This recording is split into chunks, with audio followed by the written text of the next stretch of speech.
আসসালামু আলাইকুম ভিউয়ার্স, আমরা আজকে রান্না করব হচ্ছে নেহারি। নেহারির জন্য আমরা এখানে গরুর পায়াগুলো ছোট ছোট করে কেটে নিয়েছি। এটা সুন্দর করে ধুয়ে নিয়েছি। এতটুকু করে আপনারা সুন্দর করে কেটে নেবেন।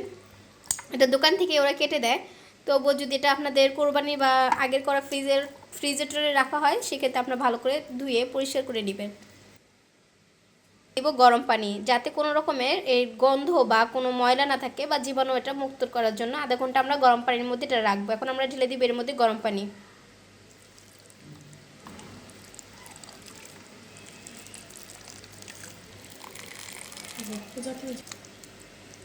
গরম পানিতে এটা 30 মিনিট রাখবো, যাতে কোনো ময়লা বা রক্ত বা কোনো গন্ধ থাকলে সেটা চলে যাবে। আমরা এখন রান্নার দিকে এগোবো। আমরা এইভাবে রেখে দিব 30 মিনিট। আর এখন আমরা রান্নার জন্য যা যা মশলা লাগছে তা একটু দেখে দিব। যা যা উপকরণ লাগছে তার মধ্যে হচ্ছে প্রথমে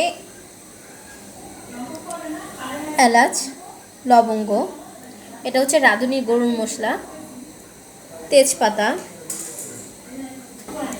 স্টার মশলা, জয়ফলের গুঁড়া, জয়ত্রী, দারচিনি, রসুন কুচি ও পেঁয়াজ কুচি। আধা ঘন্টা গরম পানিতে ভেজানোর পর মাংসগুলো হাড়গুলো এরকম হয়েছে। আমরা এগুলো গরম পানিতে এগুলো আবার দিয়ে দিব। এখন ভিজিয়ে রেখেছিলাম, এখন আমরা ডিরেক্ট ফুটতে দিয়ে দিব। বড় হাঁড়িতে গরম পানিতে আমরা এগুলো সব দিয়ে দিব। আপনার চাইলে প্রেশার কুকারও ব্যবহার করতে পারেন। এর মধ্যে দিয়ে দিব আমরা পেঁয়াজ কুচি, রসুন কুচি, দিয়ে দিব তেজপাতা, স্টার মশলা, দারুচিনি, এলাচ, লবঙ্গ, জয়ত্রী, জয়ফল গুঁড়া, মাংসের মশলা, পরিমাণ মতো লবণ এবং উপকরণের সাথে অ্যাড হবে সয়া সস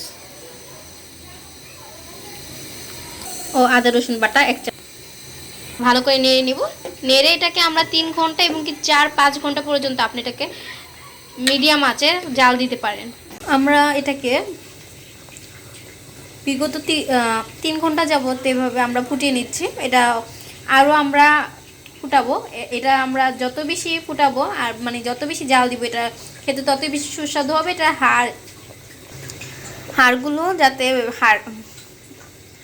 তেলটা আর ক্যালসিয়াম যেটা আছে ভিতরে থাকে, যেটা সেগুলো যাতে একদম হাড় থেকে খুলে চলে আসে, এতক্ষণ পর্যন্ত যতক্ষণ না খুলে আসবে ততক্ষণ পর্যন্ত আমরা এটাকে এভাবেই আঁচ দিয়ে রান্না করতে থাকবো।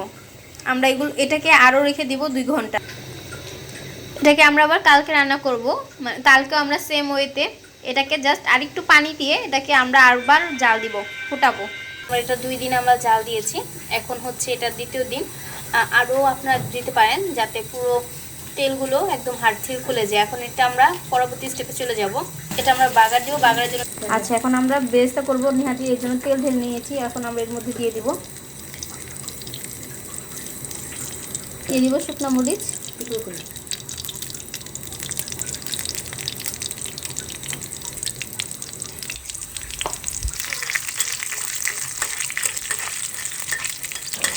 এর মধ্যে দিয়ে দিব পেঁয়াজ আর রসুন।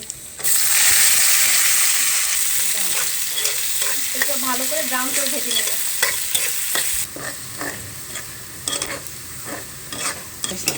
একদম ব্রাউন কালার হয়ে গিয়েছে। এখন এটা আমরা নিহারির মধ্যে দিয়ে দেব।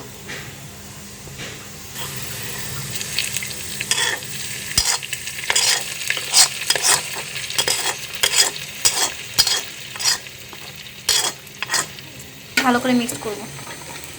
এটা কালারটা খুবই সুন্দর হয়েছে। এটা যত বেশি জাল দেওয়া হবে, এটা কালারটা তত বেশি সুন্দর হতে থাকবে। এভাবে আমরা রান্না করব 5 থেকে 6 মিনিট। আমাদের মজাদার নিহারি তৈরি, আমরা পরিবেশনা করে ফেলেছি। এই সহজ উপকরণটি আপনারা বাসায় ট্রাই করে দেখবেন। এটা খেতে খুবই সুস্বাদু ও পুষ্টিকর।